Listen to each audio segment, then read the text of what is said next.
Hello, this is one of several videos that we are making to help understand the changes in the laws that took effect in September 2017. I'm Tournament Director Doug Grove. With me is Tournament Director Matt Coltnow, who's also a member of the ACBL Laws Commission. The subject of this video is the changes to Law 30, which deals with the pass out of rotation. This is one of a number of laws that the proper adjudication of them requires the TD to understand the concept of comparable call. So if you haven't had a chance to view the videos on the changes to Law 23, the comparable call, it might be a good time to do that in advance. Here we're going to talk about the rectification changes that occur. Some of these will depend whether a comparable call has been chosen or not. It used to matter, because there were separate sections of this Law 30, whether the pass out of rotation had come before any bid had been made or whether a bid had been made. The current law no longer makes that distinction. Does that no longer matter? No, it's just that the law has been organized more clearly in that the subsections now include 30A, which deals with when the pass out of turn is at right-hand opponent's turn, and 30B when you've made the pass out of turn at partner's turn or at left-hand opponent's turn. And we think that this will be easier to follow. If it was right-hand opponent's turn to call and you passed out of rotation, you'll simply pass at your turn when it comes to you. There's no change between this and prior versions of law. 30B applies when you've passed at partner's turn or at your left-hand opponent's turn.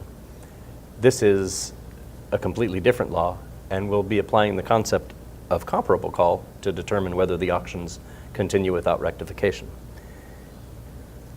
So when the pass out of rotation does come at partner's turn to call, be more specific about how the law has changed. Right. So now the law says that partner may make any legal call at his turn. However, he's subject to unauthorized information. He's not allowed to gain an advantage from knowing that you had a pass out of turn that has been canceled, as the provision in the law where withdrawn actions of the offending side are not considered authorized information for partner still exists. In other words, partner can't gain from knowing that you had already planned to pass out of turn.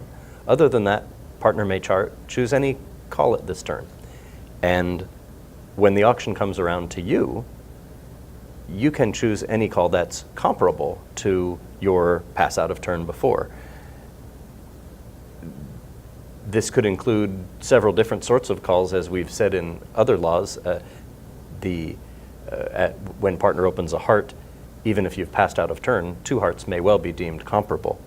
If you choose a comparable call at this turn, there's no further rectification. The director will just allow the auction to continue. But if you choose a non-comparable call, your partner will be required to pass at his next turn. So it's possible that partner can do what he likes if, assuming unauthorized information doesn't come into play. But if my call is not comparable, he might be restricted this next time? Yes, it creates the funny situation that your partner is unbarred, if you will, at his first turn, but your first call may actually bar him for the next round of bidding. This is a different concept from what has occurred in previous versions of the law. And just to make sure that we're clear, if the call is not comparable, the rectifications have changed from the previous code. Right. A partner is only barred for one round of bidding, and lead restrictions apply for non-comparable calls. Lead restrictions do not apply if it's a comparable call. Correct. Okay. Are there other rectifications that might apply if it's not comparable? Right.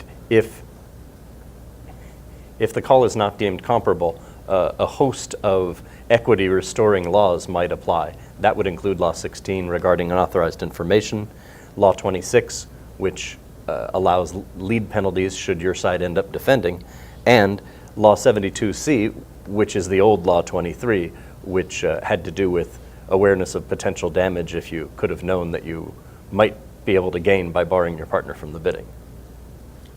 So I'm correct in summary, in handling these, the TD has to be aware of the auction that occurred and determine whether a call is comparable or not. If it is comparable, there are not rectifications to the remainder of the auction that would affect partner. But if it is not comparable, you have to be aware of the changed rectifications since the last law. Right. It sounds more complicated, but frequently the passer out of Turner will be able to choose a call which is comparable, and this will allow the auction to continue without any rectification. It's only in auctions where the person who passed out of turn chooses a different sort of call, one whose meaning couldn't be contained within the pass, where a rectification would apply. Okay, and one more clarification. If the auction has already gone on for a couple of rounds and the pass out of rotation comes at the left-hand opponent's turn to call, does this law apply? No, it's funny to think of it as passing out of turn at your left-hand opponent's turn, because really that means you just acted twice in a row. And because you acted twice in a row, Law 25, which treats your second call as a change to your first one, is really which applies. Okay, thank you.